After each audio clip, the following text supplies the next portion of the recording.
Des voix. Bonjour. Bonjour. Je ne crois pas me tromper en affirmant. Et des noms. Euphrem Kenom, cousine Angèle. Radio Bénin en a connu. À 65 ans, la radiodiffusion nationale est passée par bien de périodes. Elle a fait du chemin. De Radio Cotonou à Radio Bénin, en passant par Radio Dahomey, La Voix du Progrès, La Voix de la Révolution, les hommes et femmes qui l'ont animée ont encore de la mémoire.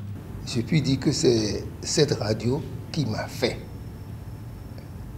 J'ai découvert le métier à l'ancienne maison de la radio. Et je suis devenu passionné de la radio. Désormais, je ne vis que de la radio. À mon arrivée à la radio nationale, et au service de la radio rurale, j'ai surtout été frappé par la convivialité qui existait entre les travailleurs. Ce n'est pas s'il n'y avait pas de barrière entre les journalistes qui étaient à la radio rurale, ceux qui étaient au journal parlé ou ceux qui étaient à l'animation. À l'époque, la stratégie était très simple. Vous qui venez, c'est à vous de faire preuve d'humilité. C'est-à-dire, vous allez montrer aux gens ce que vous voulez connaître. Et à partir de ce moment-là, votre disponibilité les obligera à vous faire, à vous donner une partie de leurs connaissances. Moi, par exemple, quand j'étais venu à Radio Cotonou, c'était pour parler dans un premier temps le beau. Moi, un jour, j'étais assis et Jean Dewanou est venu me voir. Il me dit, tu es à quel niveau? J'ai donné mon niveau. Il dit, tu es là, il faut venir à la rédaction. Il m'a traîné vers la rédaction. Et c'est comme ça que aujourd'hui j'ai passé tous les concours et je suis arrivé quand même au top de ma carrière. Radio Bénin a fait sa mue.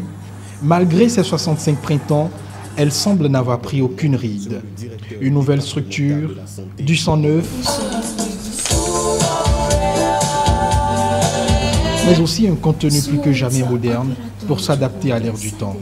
Première chanson de notre playlist ce soir. Il y avait quelques années, peut-être, quelqu'un comme moi n'aurait pas pu passer dans une émission comme celle-ci. Vous avez eu la liberté de faire ce que vous voulez en nous choisissant comme invité. Tandis qu'avant, on aurait pu nous coller une étiquette de pro ou anti-gouvernement ou anti-institution. Donc, ce qui veut dire qu'il y a eu beaucoup de choses. Et je suis absolument certain que la radio continuera. La Radio nationale a un programme de déploiement sur les différentes plateformes. Nous émettons ou nous diffusons déjà nos programmes en streaming. Ça permet donc aux gens de nous écouter, de suivre les programmes de leur radio partout où ils seront sur notre planète. Ils pourront nous suivre. Nous avons notre page Facebook où nous mettons donc des informations de première main, en attendant d'ailleurs même d'en parler sur nos antennes.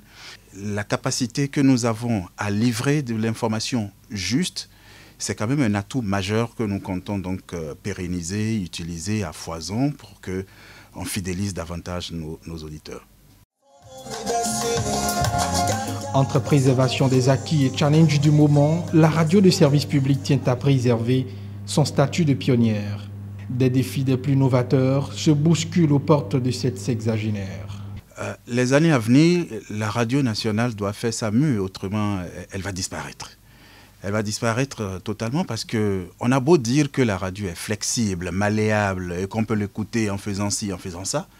Il se trouve que ceux qui nous écoutaient avant ont également changé leur habitude. Là où on retrouve beaucoup plus les gens aujourd'hui, c'est sur les smartphones. Les gens passent énormément de temps sur le smartphone. C'est pour cela que là, il faut être présent déjà pour apporter l'information. Nous, notre ambition, c'est d'introduire très rapidement des caméras dans nos studios pour que certaines de nos émissions phares, certains des débats phares, eh bien, que ces émissions-là soient diffusées en direct sur les plateformes ou que ces émissions soient enregistrées et après podcastées sur nos différentes plateformes, de sorte que ceux qui n'ont pas le temps de suivre en direct puissent à la fin télécharger ces programmes-là et les suivre et voir un peu ce qu'ils ont, on va dire, raté entre guillemets, parce qu'ils n'ont pas eu le temps de suivre le direct, le live, comme on dit.